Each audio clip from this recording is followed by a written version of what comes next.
So, welcome. The show is What's Going On. I'm your host, Hugo Fernandez, here on LaGuardia Web Radio, WLGR. And started off the show with the great Dolly Parton's 9 to 5, which she wrote for the film, which was actually produced by Jane Fonda and also starred Lily Tomlin. And was really ahead of whether you realize this or not, was way ahead of the curve on what was going on in the workplace, particularly for women, but not solely. And my guests today are Evelyn Lomark and Anita Rivas of the Division of Administration and the LaGuardia College's Senate's Committee of Staff and Alumni, who have overseen a survey's implementation of that staff, which represents, I don't know whether it's a third, certainly a third of all employees who are not captured by the Coach survey, which is the classic survey of faculty and part-time faculty as well. Welcome to you both. Say hi. Hi, thank you. Evelyn, we can't hear you. I don't know if you're muted or what. Are you muted? Uh-oh. We were having some technical issues before. Chris, any suggestions? My engineer behind the scenes. Can you hear me? We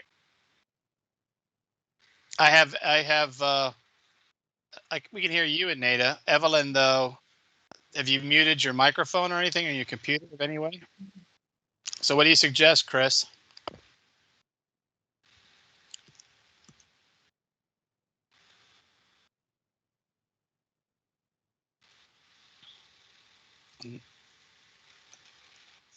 Say hi, Evelyn.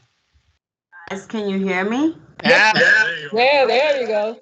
There you go. Say hi, Evelyn and Anita. Hi. Hello. And I told them a little bit about my format. So I like folks, I know you both well from our days of working on the Senate, but also in your capacities, in the case of Evelyn with, overseeing the physical plant, and Anita with all of the special programs that she produces and is the interface for our with the community for the college. But tell us a little bit about your backgrounds and maybe even your own studies before LaGuardia. Anita, you want to go first? Okay. I'm a true child of CUNY. I received my bachelor's degree from Queens College as well as my master's. I have a bachelor's in communications and a master's in media studies. At one time, I had hoped to be a talking head like you, Hugo. Wow. But life took a turn, and I've made a career out of higher education, which has treated me well and is something that I truly love. I've been at the college for going on 40 years. I know they got me as a child. I started at LaGuardia as a child, but it's been 40 years, most of them pretty wonderful. And Evelyn? Oh, sorry. It's okay. It's okay. I finished. Are you? Yeah. Okay, Evelyn. So like Anita, I'm also a child of CUNY. Actually, I'm an alumni of LaGuardia. I started here many years ago. Graduated, I know, right? I won't say the date. Graduated, moved on to Baruch, graduated from Baruch and moved on to Hunter. So I have also been in the CUNY system. Before coming to LaGuardia, I worked in the banking industry, but I originally wanted to be a lawyer. Ended up deciding that psychology and business was really more in line with who I was. Stayed here. I've been here for 30 years, mostly because I believe in the mission. I'm a native of Queens, Astoria to be exact. So a lot of immigrant families. I'm an immigrant and immigrant family member. So everything about what LaGuardia meant and what CUNY does was very in line with, like I said, who I am. Since you both, I mean, combined, you have 70 years at LaGuardia, which exceeds the age of the life college. itself. Yeah, exactly, by 20 years. But you want to talk about some of the roles and things that you've done here at the college in your capacities, in your roles? Wow. Sure. I've moved around. I started out working in well, my first job experience right after college was working in the president's office at York College, and then I saw a vacancy notice and applied for a job in HR at LaGuardia. And I spent, I guess, the first 5 years working in HR. I handled all of the HEO appointments and reappointments, and served as an assistant to the grievance officer when HEOs grieved a contract breach or whatever, or when the college was trying to non-reappoint a HEO. So I served as the college. I assisted the grievance officer in the hearings and preparing the college's uh, statements and things like that. Then I moved on to work at the central office, and I worked there for about 2 years, and then came back to LaGuardia to work for the president's office at LaGuardia, and I worked for directly with Joe Schenker about a year and a half before he went on to Bank Street to take on the presidency of Bank Street. So I've actually worked for all of the presidents that the college has had. I worked for Joe. I worked for Marty Mowat, who stepped in as interim president while the college went through a search. Since I was in the president's office, I helped with uh, uh, the planning. They set up a committee, like a transition committee for the new president, and so since I was staff in the president's office, I sort of helped the chair of that committee sort of get things together. I've served as affirmative action officer of the college. I've served as the 504 coordinator of the college. Those are all HR functions and president's office functions. And 504? Yeah, 504 is I forget what it was. I think it's I forget what that was. I'll look it up It while you're was so talking. long ago. It was so long ago. But there used to be like a 504 coordinator. The Rehabilitation Act. There you go. Okay. Yeah. That's coming back. So accommodations and things like that. I used to do the utilization analysis for the college. God help me.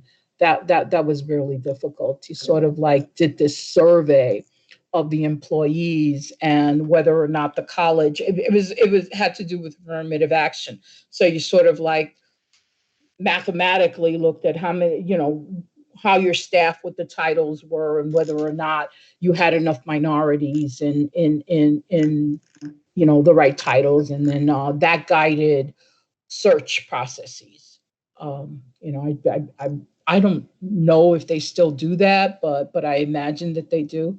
Well, in searches, we're typically, Yeah, you're guided by affirmative action officer. Ideally, yeah, you're ideally looking for candidates, Yeah, but that would be based on that year's utilization analysis. Right. You do that every year. So I did that for a number of years, and then I moved on to work with John Katowski, who was like the community relations legislative director of the college, and that's where I got into community relations and the political side of the college. Setting up meetings with legislators, taking our students to Albany, and lobbying for support from Queen's delegation, city delegation. In the early years, we invited the entire Queen's delegation to the college, and we did a whole presentation with the president and faculty and staff, and sort of like, pitched our requests to them directly, and stuff. So it's been rather interesting. And then that sort of morphed when Gail came on board, and she hired Jose Orengo to do the legislative and development piece and stuff. So my role switched. It was always also events, but now events was a much larger part of what I do. So it's internal events and external events that my office manages. Well, one of the major events for the college is, of course, commencement.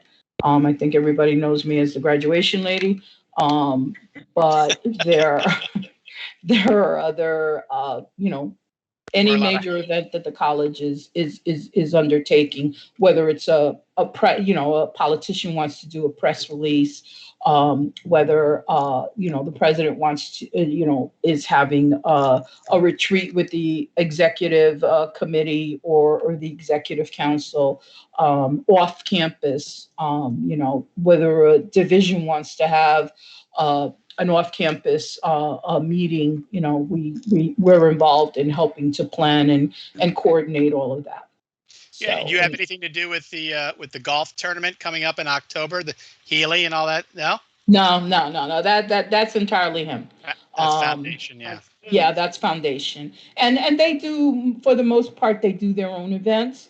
We would only be involved with helping them coordinate space on campus for the classes that they have for the students, and if they needed our help. But Right. mostly anything that they're doing off campus, it's through some of the foundation board members themselves. Right. That will give them tickets and things like that to Broadway shows, or access to some of the companies that provide clothing and things like that.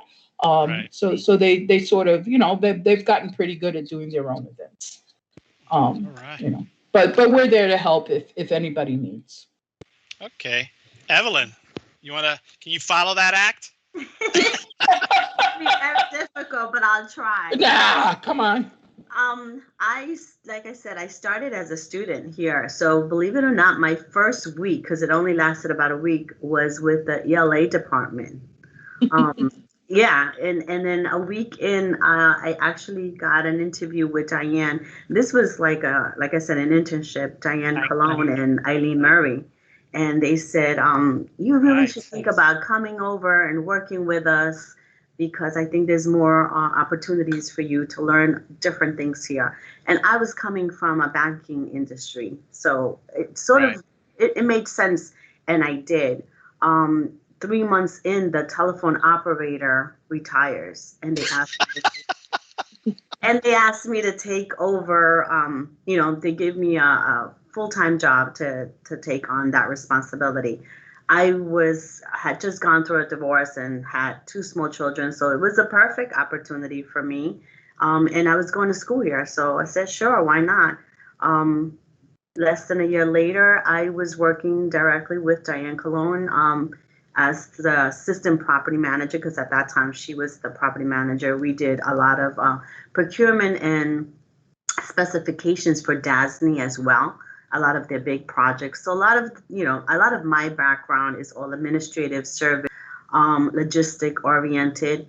And that's kind of how I moved on.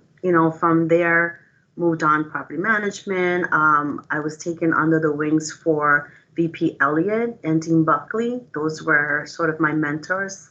And I went from civil service to HEAL once I graduated. And I did leave for about a year, believe it or not. I still wanted to pursue my, this idea of being a lawyer. So I went to work for a law firm for about a year. And it was it was a good experience. I realized that I didn't quite believe, being an attorney was also like having a business, and there's things about what they did that I wasn't very comfortable with, so or didn't particularly like. And the attorney that I actually worked for, I worked really closely with the trial attorney, but she was like a sub, owner. And it was funny because I remember they would charge them for certain things like, process servicing, for example. Meanwhile, they would give me, a token to get on the train and serve the city. But Right. charging them $125. So little things like that. And I'm like, these are people who really, really need their money. And, she gave me probably one of the best advices that I ever had was, at the end of the day, this is a business. And if this is how you have to look at it. I have a $150,000 degree loans towards my degrees, and we're here to make money. And I'm like, yeah, but you didn't pay $125, and you're sort of charging that. Long story short, Eileen had given me about a year and a half, and then Yeah. she called me up because I had originally wanted to quit, and she's like, no, you're just bored, you want to do something different. A year and a half, and she said, okay, are you ready to come back? And I said, yeah, I think I am. um, but we also were one of the first one of the first group. There was a procurement. I don't know if you remember. The city, the university had been looking at ways to sort of unify all the colleges, have them, their procurement systems, have them kind of save money and things like that. Yeah, I remember Eileen used to tell me about it. It was Right. like it's like having a closet where certain things that everybody ordered all the time were available and easy to get at a certain price, that kind of So thing. we came up with a program and a software, wrote it from scratch. I'm a huge believer of using technology to make life easier for everybody. And we ended up winning one of our first awards. And I think we won about 6 or 7 from that point on. The efficiency awards. Yeah, I If think Yeah. you guys. you remember It was that. like a No, decade. you're the sole winners. I don't think anybody else has won a damn thing.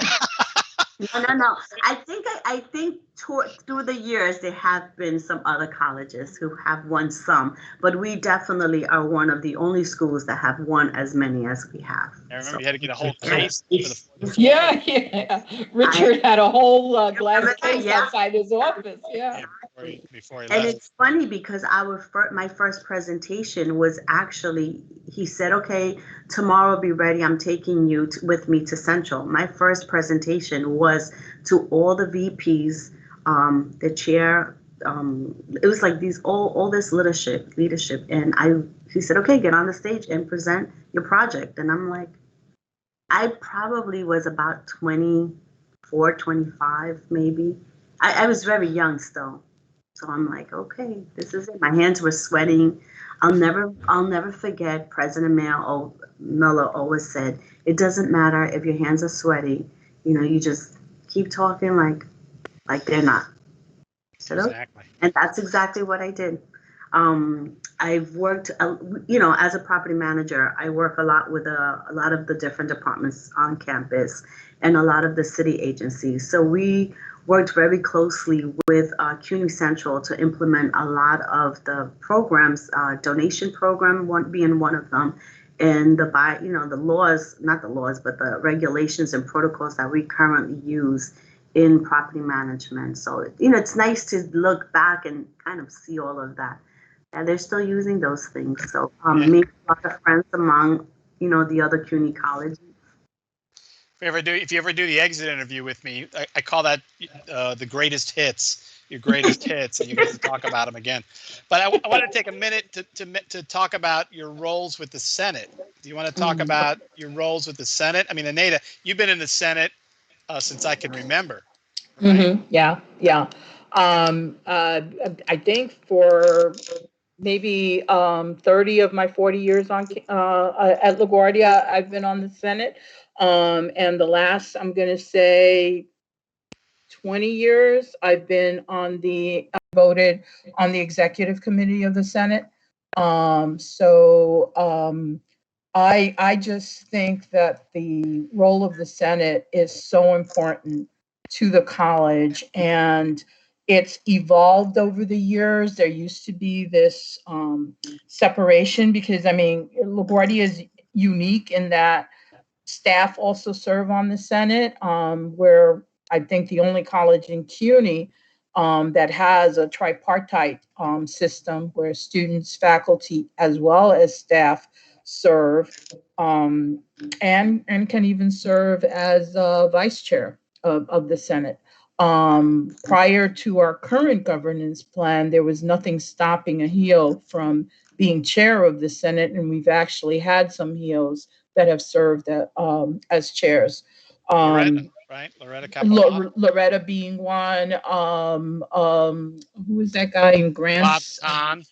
Yeah, Bob Kahn. He's that guy in Grants, really? Yeah, that guy in Grants. You're our friend in Grants, who actually did a lot to streamline our operations. I mean, the consent calendar was his brainchild, Yeah, and that I was think has done a lot to really streamline our operations and um, help focus the Senate's attention on, issues that come up, as opposed to, like dotting every T and yeah, exactly. crossing The every grammar of I, every for first proposal. curriculum, which we spent hours on, and Right. truly wasn't all that necessary to getting stuff done. So I and it's frankly, the Senate has enabled me to work with faculty in a way that I don't normally get to do in my regular role. It's not like a lot of faculty are going to be, planning events. You might have one or two people in a department that would do that and would be involved with my office. But on a regular basis, to get to know faculty, when you're dealing with issues that have to do with workload or how people are being treated, or just anything that can come up in the Senate, and you really get to know, and so this trust begins to develop. And it's not, it used to be faculty versus staff, and it's not like that anymore. It's we're really supportive of each other, and that wasn't always the case. Do you think that had anything to do with Patricia Sokolsky's tenure as chair? I Evelyn's think saying yes. I think she's done. I think Patricia has played a great role in making sure that leadership understands that shared governance means shared governance, and Senate has to be involved. But I think in terms of the relationship of the entire body and working on that and developing those trust issues and supporting each other, that started possibly with Bob Kahn. Okay. We had some difficult times. There were some years where it was a battle, but thankfully those years are behind us. And when we speak now, when the Senate speaks, it's really one voice. Evelyn, you wanted to say you think it has a lot to do with Patricia? So, I remember the Senate when Eileen was part of the Senate. So do I. Right. So do I. A very different. I was right there with her. It was a very different experience, but I think, in all honesty, I think that era was very different from where we are right now. I have not been on Senate for that long. I think I started Senate maybe the year before Patricia Sokolsky started, and I hope I'm not butchering her last name. Sokolsky. Sokolsky. So I remember the year before that, and then I remember when Patricia took over. And I have to tell you, my own personal experience, I think it has been absolutely wonderful under her leadership. I think maybe because I was new coming into this, it made me understand what the Senate represented and what was our role and how important that role was. And I don't think I had that same understanding the year before. Um, and I think she really did a wonderful job, not just communicating the importance of it, but really putting us on the map.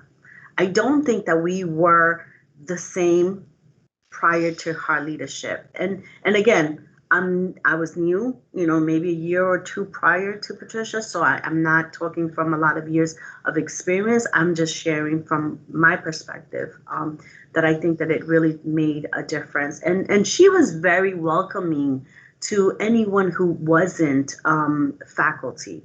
And I think because of her leadership and the way she sort of integrated that into everything that we did, I think not that faculty didn't accept staff, but I think they really started to see us as partners. Yeah. She did a good job, and Christy, I think, is doing a good job as well. For the little I get to sit in, and I think one of the things that the Senate has going for it now is, of course, that the president is 100% behind the Senate and sees it as, this instrument for consensus building, for change and growth at the college. It's 1:29. I just want to do a quick station break. You're watching What's Going On. I'm your host, Hugo Fernandez, here on LaGuardia Web Radio, WLGR.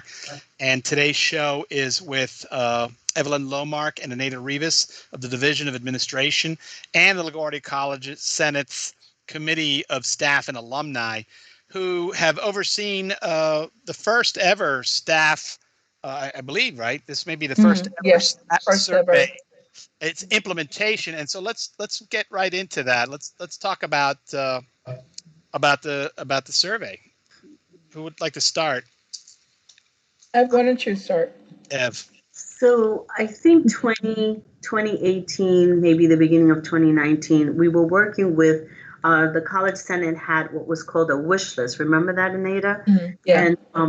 And we were working with that, and we realized there was really a lot of things on this wish list that were very impactful in the day-to-day of staff. And we really didn't have a place to kind of express that except for the Senate floor, but also we were only getting tidbits of the members of Senate or anyone who participated in Senate, their information and our colleagues back in our office. So I think that was the first spark of wanting to have something similar. And if I recall correctly, I think that was sort of also the year that Coach came out, and we questioned, like, wait, why can't we take this survey? Why can't we take the survey? And they were like, oh, no, this is only for faculty. And I'm like, well, nobody's ever asked us what. It's like, yeah. And I think that was one, I would say, like Oprah showed that aha moment, right? Mm-hmm. Yeah. That was where we were like, but wait a minute, how are they ever going to know what is impactful for us and how we feel about something? And then the other thing that we notice is that, if you look around faculty, you have long-term faculty staff members, faculty members, but you have a much higher rate of long-term staff members who've been on campus for very long years, who have been integrated in every fabric of what LaGuardia was or is, and all the transitions in between, right? And people who have been alumni, students like, myself, who were part of like things that we have grown, right? So like the movements where the students were taking over and issues that were impacting students, but they were also impacting staff and faculty. So I think we saw this as an opportunity to even understand how faculty was, how staff was feeling. And we're so big and so diverse, right? That was one of the issues. And the other part to that was we have full-time, we have HEALS, and then we have all these other entities, right? We have, staff that work with, ECLC, staff that work with, auxiliary groups, so all these other identities. And we noticed that even their benefits and things like that were very different for them than that they were for a college assistant or a HEO or a civil service. And we thought this was a wonderful way to sort of collect that. Anita? Yeah, for me, the coach survey was a wake up call. In as much as like when that survey came out, um, Paul Arcario reached out to the faculty and he met with them on a regular basis to talk about what was in the survey. And what he said to them was, I can't fix all of this, but I can work with you on some of this. And that to me was so telling because, I don't want the politician answer, which is, I promise, whatever, and then nobody delivers. Right. Okay. Just the fact that he took the time to study the survey, see the results, and discuss it with faculty members, and that faculty felt recognized, and that recognition was what so resonated with me. um, Staff don't get recognition. If you think about the professional staff meetings where the president calls out all the wonderful faculty promotions, you hear bupkis about staff. Really, you hear bupkis. So they hired a new vice president. Big damn deal. You know, um, Regular staff simply don't get recognized. I mean, occasionally HR will do something, for staff that have gotten, that longevity awards. But who attends that? Staff. I do. I go. Okay, thank God you do. Thank God you do. But yeah, it's not like, it's not a college-wide meeting where your accomplishments are being celebrated as it is for faculty. And I take nothing away from faculty. They work hard to get tenure and they work hard to get their promotions. But so do we. And it was that lack of recognition for the quality and level of our work that I wanted to sort of capture in some sort of, survey because, as an employee survey tries to get to that. May not answer all of those issues, but it's an opportunity when you're discussing the results to discuss what's really happening on campus. So it's a picture in time. And I sort of wanted to find a way um, to duplicate, if you will, what the coach survey was doing for faculty to do that for staff. And so we pursued this. Uh, Evelyn and I were sort of like, the lead with the I committee remember, of yeah, staff the and oversight. emails, getting people to fill it out. I knew Exactly. that was actually a struggle. Was it a struggle? At least It getting over was. It, 50%. it, it Prior, was. part of Hugo, I think part of the issue is there has never really been a level of attention given to staff to say what it is that they need to say or want to say, right? So this was totally new for them. And then the other part to that was this was using technology that some of them are not always as comfortable. So it was really Right. two fronts. And I think our biggest issue, and correct me if I'm wrong, Anita, right? It was trust. Mhm. The biggest issue that we saw even prior to, actually deploying the survey I won't even say that it was, it is trust. The staff did not trust that there was anything going to be done about it. They did not trust that people, the leadership would have answers, would see the answers.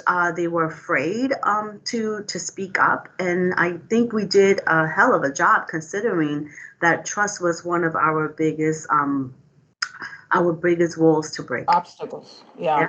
Yeah. People were truly concerned that if they were truthful and honest about what was going on with them or with their colleagues in a department, that leadership, that their manager, that their vice president, that their dean, that their whoever wouldn't be able to track back a statement that they made, maybe it's a negative Right. statement or Yeah. or whatever, to track it back to them. And so there was this whole trust issue. Then there was the issue of, at the time there were other surveys that were going around, and it was like, oh, this is one more survey. Nothing's ever done. You Right. don't even hear what the results were, and Right. then nothing's ever done. Why should I participate? Right. So we literally had to do email campaigns and phone campaigns. And we had members of the committee of staff and alumni go back to their divisions and their departments and really talk to colleagues and say, you need to fill this out. You really need to trust us that nothing you say will get back to your supervisor, that all the vice presidents and the deans and your supervisors will ever see is information in the aggregate. It's like what everybody says, not what you say in particular. And what attracted us to this particular survey and Qualtrics as the company was that there's an action plan that's tied to the results. Okay, so you get a result, and let's say for whatever reason it's a negative result. Well, there's an action plan that your supervisor has to develop with you to deal with that particular problem or issue. And then we get another survey, like a post-survey survey, that sort of gauges how you did. And so this really attracted us to this particular survey and this company, who is one of the leaders in doing this. Now, they haven't done it for academia Right. in the past. But I think if LaGuardia is successful in implementing this and getting some really good results, let's say in our post survey, that CUNY might pick up on it and certainly, do it as much as like we had to literally ask the college leadership to pay to do this survey. Whereas the coach survey, nobody, university pays Right. because it's university wide. Right. So we would love to get it to be a university wide survey so that other colleges benefit from what LaGuardia has done. What were the biggest findings from the survey? I think the most troubling finding is lack of trust in the leadership. And I think we knew that. To be honest with you, a lot of the survey results were things that we had already heard. Sort of know We from knew. talking to staff. Right. I think the biggest shocker was the level in the degree of what that came back, which was in those areas like, student affairs. And I think that was one of the things that, and institution advancement was another one.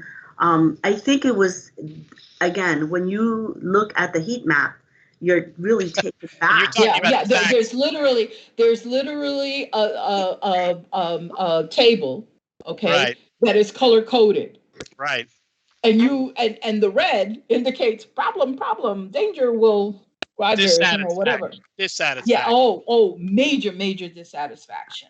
And leading there was the issue of trust. And I think one of the reasons why the survey was successful was because we were able to explain and really communicate the fact that this was private. This wasn't something that was owned by the college, that would reside in the college. And I think that being members, colleagues, and understanding that we weren't telling them a lie, I think that was really part of why it was so successful. And I think hopefully the next time they take the survey, that the numbers will be even better. And But what? yes, trust was huge. And it wasn't even trust in managers. It was trust in leadership. And I think that really says something about where we are right now. And this was, I'm trying to remember when the survey was done. Had President Mello announced that she was leaving yet? Yes. So the survey Yes. was done towards It was the done middle in of September of 2020. So she was already gone. She was Oh, already. okay. Yeah. And that might have helped too. Right. Well, I'm just saying it is concerning leadership. We were obviously in midstream, though we know Paul did a great job Oh my as God. interim, and some of Yeah. us even expected he might have had the opportunity to stay on as president. I think some of us won. And now, of course, we have President Adams. So we're moving into that part where we talk about the future, and I don't know if folks are also watching. If they have any questions, they can feel free to send them in. But part of the future is not, you've got the results. So what are we doing with the information? How are we addressing the dissatisfaction? So Well, one of the things that we made sure was that the results or uh, the President Mello had sort of formed a committee, a survey committee to sort of like manage the survey. And Evelyn and I, and a couple of other, what's her name? uh, Cindy, HR director. It started with Oswald. You want me to look her Oswald. up? Yeah. No, Oswald, and then now it's Ron, but this committee sort of managed the implementation of it, and we also managed to write a summary of the results. Okay. And that has been disseminated to the executive council, to the committee of staff and alumni, to the entire Senate, and then to the college community at large. It sits on the IR website for anybody to look at. One of a couple of the recommendations that we made were for there to be a college-wide task force uh, which would be responsible for monitoring, achieving, and reporting on improvements based on the results. We've formed the committee, or rather, we've gotten the members of the committee, and are just waiting approval from the president to sort of charge this committee. And the president met with the committee of staff and alumni, and he promised to do a town hall meeting with staff He that loves has those, yet to doesn't be he? scheduled. He loves Yeah, town halls. yeah, he does. He does. But he also when he received the report, he also met with the committee of staff and alumni to discuss some of the results and some of the actions that he decided to take. Actually, he had decided to take some action in student affairs well before the results came out or whatever, Yeah. because I think just student affairs was on everybody's radar. It wasn't, didn't need to wait for our survey to sort of say, hey, there's a problem here. He knew that sort of going in. So he took action prior to our survey coming out. But the fact that more work needs to be done.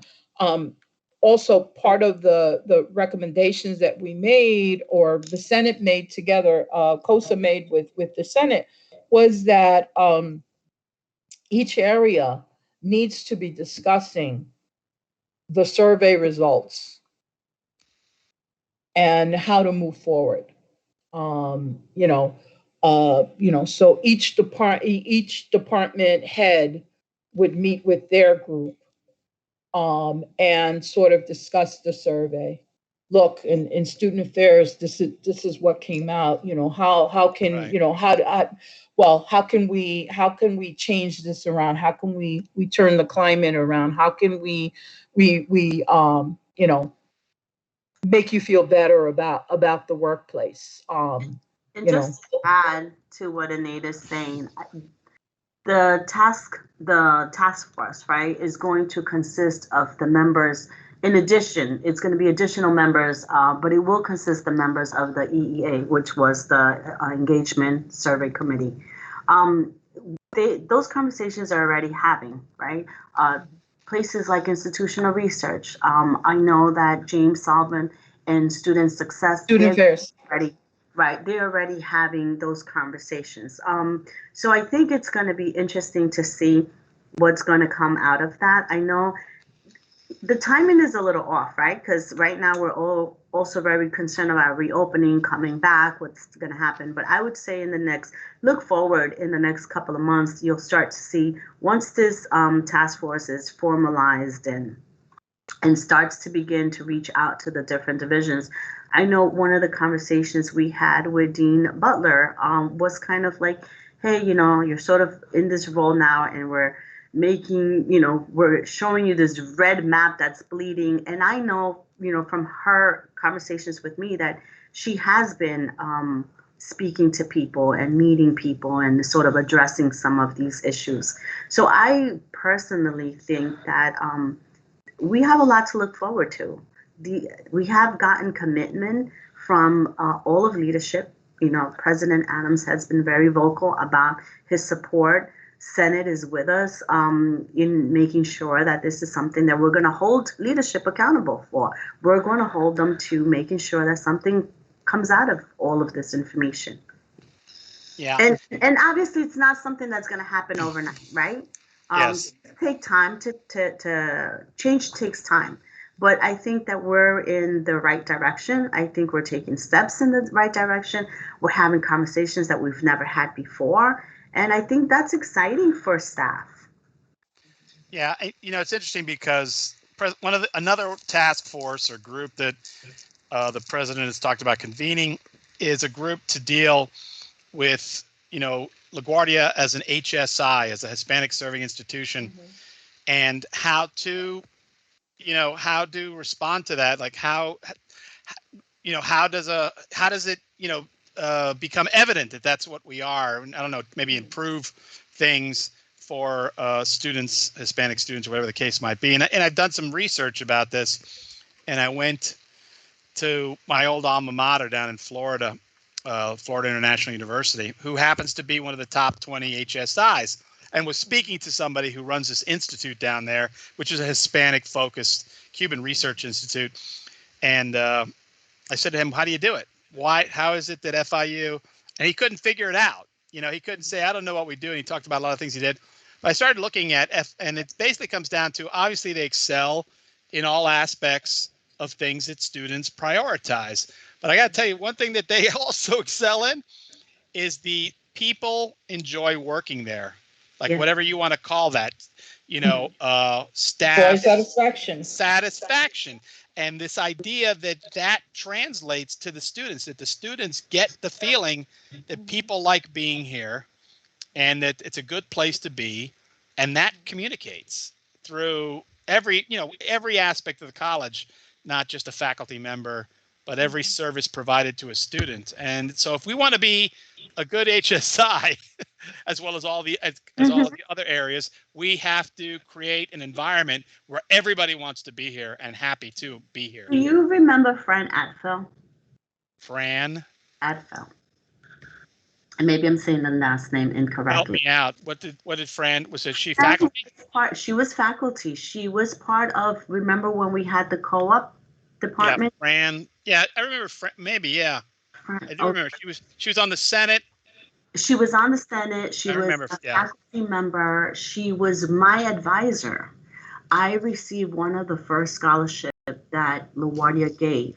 I think it was, at that time it was $500 still was enough in order for me to be able to stay in school. Okay, Fran Atfel. Till this day, I think 2 years ago, I saw her at the Botanical Garden, still remember. faculty, staff, they're you know, they have such an impact in students' life. And if you're happy where you work and you can express that and you can communicate that, students feel it. It's like when you go to the doctor and your doctor, not only is he knowledgeable, but he likes what he's doing, you feel more comfortable coming back. I think that's critical for our students, especially when we are serving students of minority. So in our communities, a lot of immigrant students as well. So I think being able to express that and feel that way as an employee, right? You're sitting in front of a student, you're happy to be there, you want to help the student, you share this information, you send them over to somebody else. If I can't answer you, I'm going to connect you with someone who can. And that's what we used to do. I mean, that's what LaGuardia was about. I mean, we knew our students would go on to Baruch and talk about their experiences here at LaGuardia. And maybe we don't have to hold their hands to the degree that we did at one point. But I think if you're happy doing what you're doing, people see that and students see that and they want to be a part of that. Yeah, it comes through in every aspect of the institution. And you do a better job. Well, that's a whole nother piece of it, too.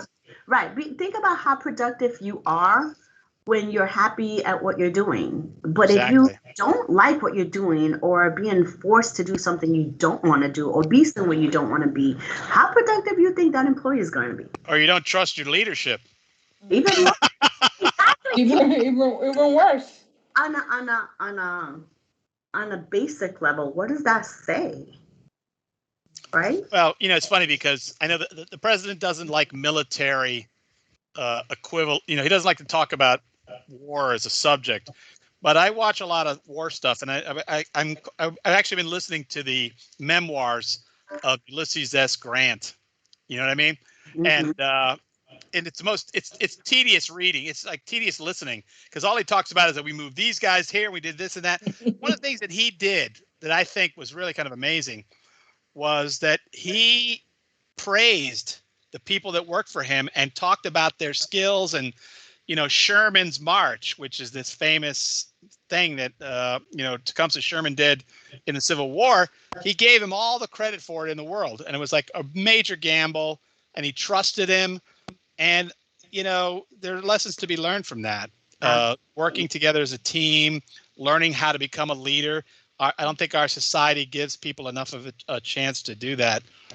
By the way, another thing I want to just mention, because today I had to do both my eSpark and my workplace violence training because Bonnie sent out the email. I realized I was non-compliant. But one of the things I'd like to see added to that is one, as long as we're doing digital trainings, one on microaggressions and workplace bullying. Why can't we do that? Yeah. Because I know that plays a role. That's an issue that came up. I mean, and that's across the board. I think it certainly came up in the coach survey.